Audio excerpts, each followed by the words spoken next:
How many of you in here have ever watched a presidential debate or maybe two people arguing on television and you thought to yourself, why doesn't he say this? Or how come she doesn't come back with something?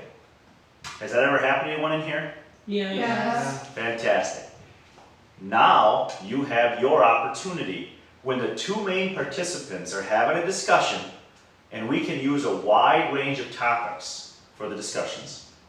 You're going to be able to insert yourself in the conversation. Maybe you want to ask a question of this person. Maybe you want to counter a point against this person here. And after you do those things, then you simply go back to your seat. And maybe somebody else comes and makes themselves a part of the conversation. That's how the open debate strategy works. It's a lot of fun, it certainly is educational, and it gets more of you participating. And that's really the key behind it. Would you like to give it a shot? Yeah. I think we should do it. I have a poem entitled "The Road Not Taken" by a famous American poet, Robert Frost. And it begins, "Two roads diverged in a yellow wood, and sorry I could not travel both." I'm going to give each of you a copy of this poem, and I want you to read it in its entirety. I want you to take notes, because I'm going to ask you to apply it to your own existence. What's the life lesson here from this poet and this poem? How can you take these very important words and apply them to your own life? That's what I'm asking you to do. Then I'm going to have two participants come up and discuss this poem. When you have a question you want to ask, a comment you would like to make, please bring yourself up here and ask it, and make that comment. And then sit down and allow someone else to be a part of the discussion. Do you understand what I'm asking you to do? Yes. So I'm going to give each of you a copy of "The Road Not Taken." Again, please read it in its entirety. Read it several times. Take down any notes that you would like. And again, what's the life lesson for you? How can you make this apply to your own existence? That's what I want you thinking about. Here, two wonderful students agree to examine the road not taken, or as I sometimes like to say, the road less traveled. Matt relates the poem to real life, while Molly ties the poem to peer pressure. Matt and Molly, you're both gracious enough to be our two main participants with this very important poem, "The Road Not Taken." And I'm going to ask you to begin, Matthew. Share any ideas or perspectives that you have, please. I feel that the road not taken is talking about choices in life, because you're always making choices all the time. And I think it's not necessarily saying that don't make the choice that everyone else is making. I think it's talking about you have to make the right choice for you, whether it's the one, maybe it is the one that everyone is making, or maybe it's not. You have to make your own choices. Yeah, like if someone walks up to you and says, "Hey, do you want a cigarette?" And if you don't, you just tell them no. You don't have to follow what they're doing just because they think it's cool. You do your own thing. I'm going to insert myself into this conversation. So you're saying that the road less traveled would be saying no to that cigarette when maybe all of your friends, hypothetically, are saying yes. And you're willing to go down that road less traveled and say no, even though your friends might be saying yes. Right? Now that sounds great, Molly.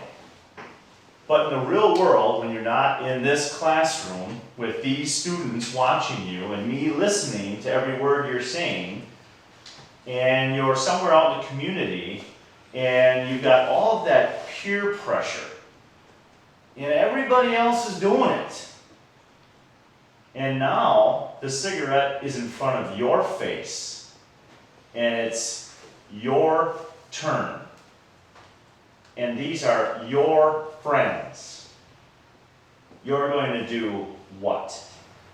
You do whatever you want to do. If you don't want to smoke, then you don't have to. You don't have to do what your friends are doing. You can do whatever you want. I think that that is a fantastic answer. But do you think that that's going to be an easy choice to make? No. What if your friends say, you're not one of us? You're gonna do something like that? You're out of the group. Walk home. We don't like you anymore, Molly. That could be the road less traveled. Are you willing to go down a path like that? You should be. You should surround yourself with who you want to become or be like. Right.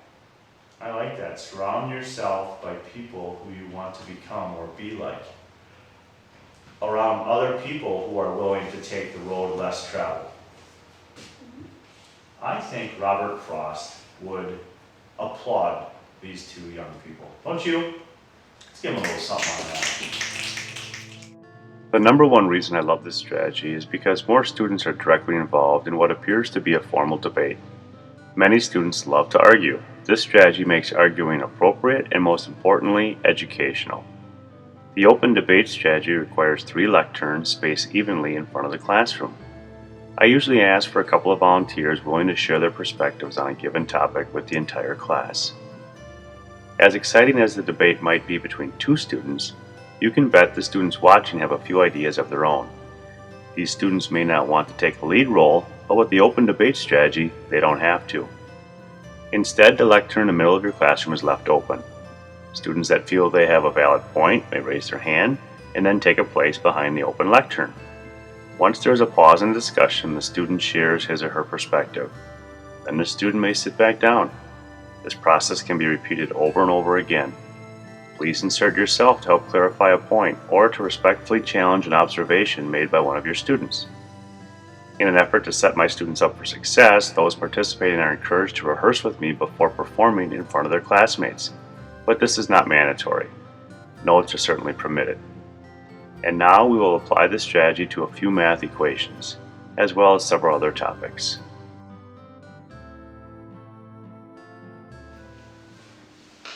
Brooke and Haley, kind enough to be the main participants in our open debate format, and you're going to be solving math equations. You have your notebooks, is that right? Yep. And everybody else, I'd like you to solve the equations right along with them. Make sure they're getting the correct answers. And Courtney, you have your hand up, so why don't you start with the first equation? Okay. Alright, here's the equation. 2 times the quantity of 5x plus 3 equals 26. Again, 2 times the quantity of 5x plus 3 equals 26. When you think you know, please tap in. Brooke. Your answer? X equals 2. Correct. You have a winner. Give it up.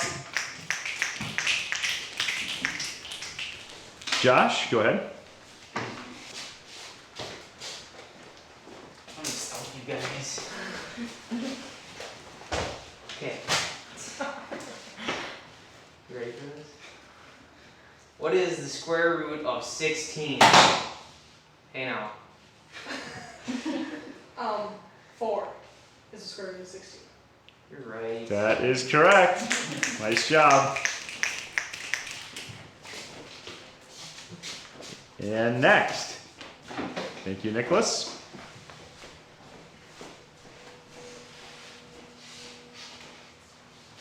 X minus 60 equals -6. Find x. You read it again? 18x minus 60 equals -6.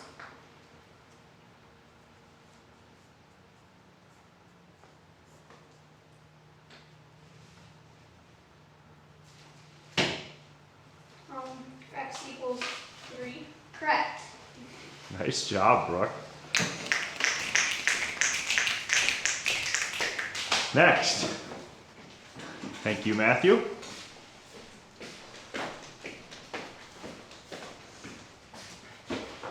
Okay, negative 10 plus 5 times the quantity x plus 1 equals 20.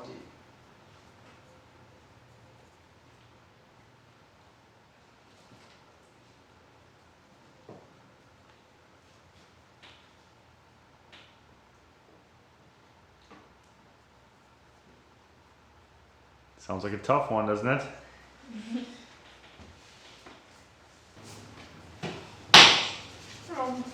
Is it x equals 5? Mm-hmm. X equals 5. Nice job, Brooke.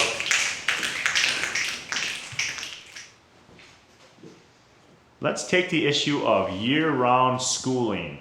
And Nicholas, you think it's a terrible idea.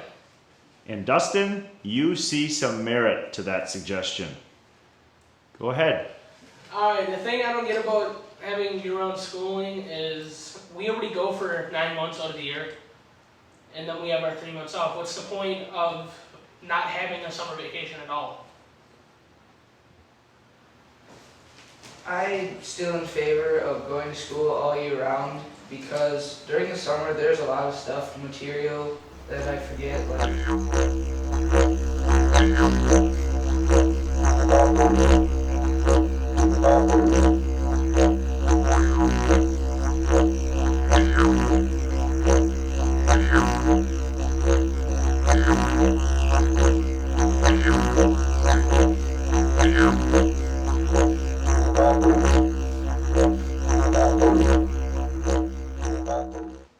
And now I'm going to ask you both to think critically and take the opposite argument, which will not be easy, especially for Nick.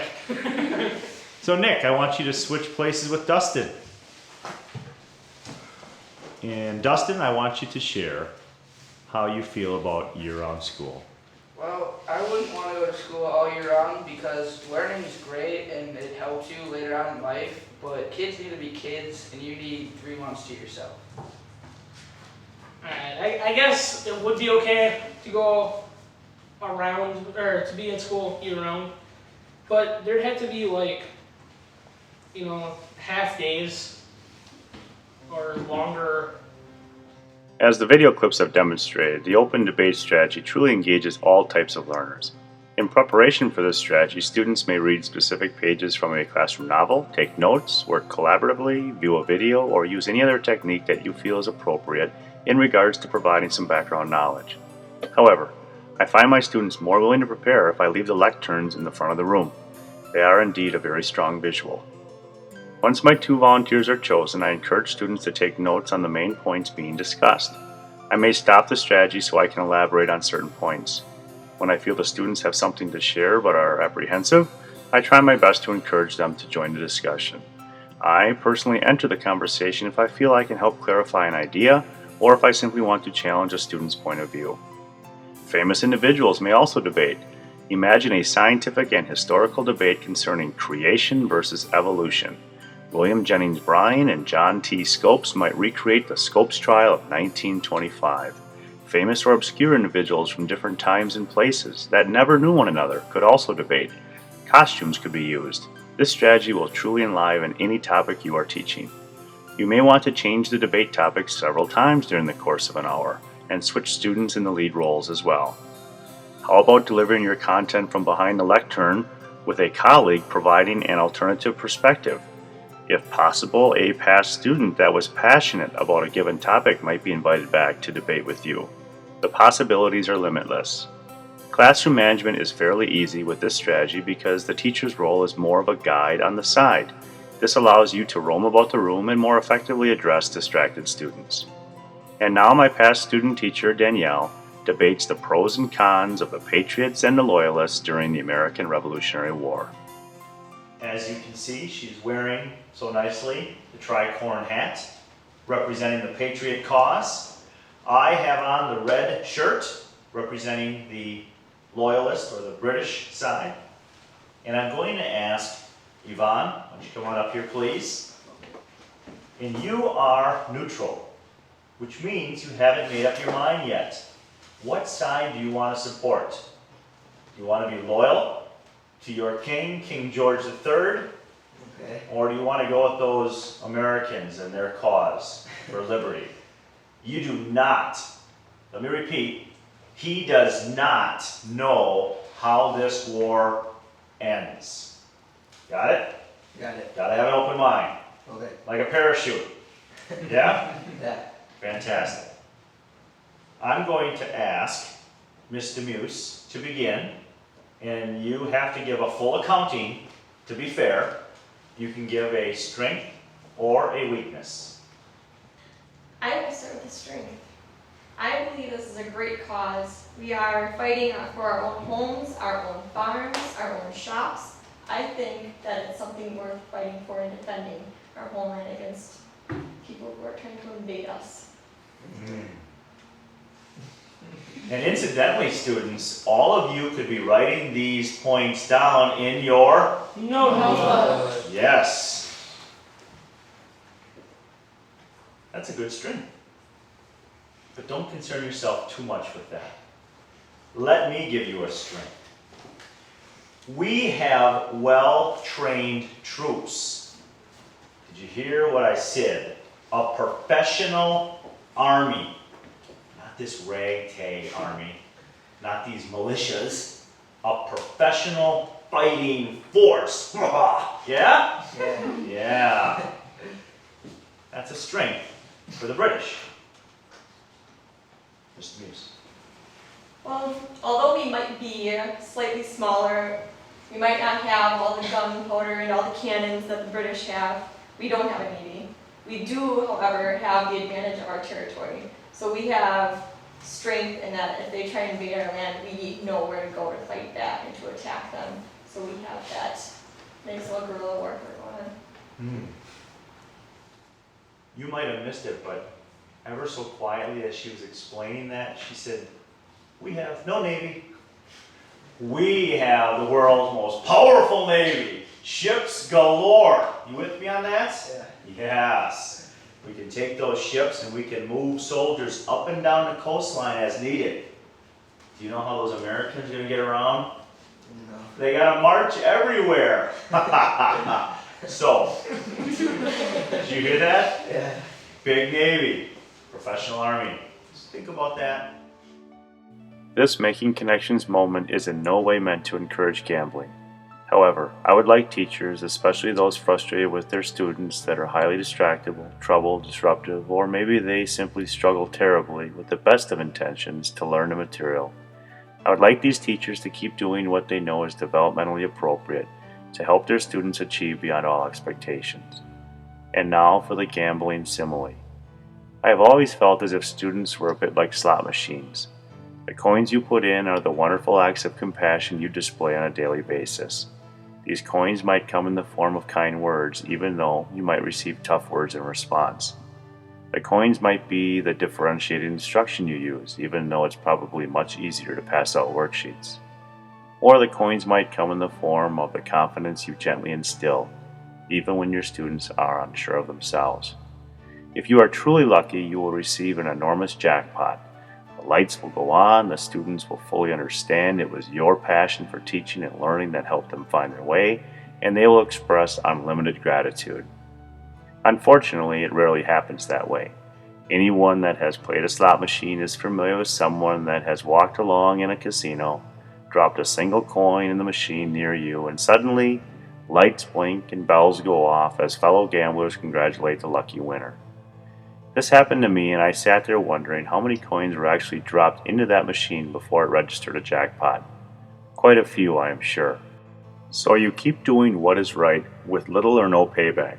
You will continue to metaphorically drop coins of kindness and compassion into your students in the hopes that at some point, someone, somewhere will perform one more act of kindness and, ding ding ding, jackpot. A troubled student finally finds success. This is, to some extent, your jackpot, your reward. And even though you may not be there to see it for yourself, please know, your numerous coins of compassion made all the difference. I would like you to make a decision. Instead of staying neutral, do you think you would remain loyal or become a patriot? Wait, students, why don't you offer up your non-biased opinions? Go ahead and make some suggestions. Chelsea? To take the percentages into account, the British have a better navy, they have more supplies, they have more percentages to win, even though they are traveling. Right. That's right. All right. This is where the rubber meets the road. You gotta make a decision. Yvonne, patriot or loyalist? Patriot.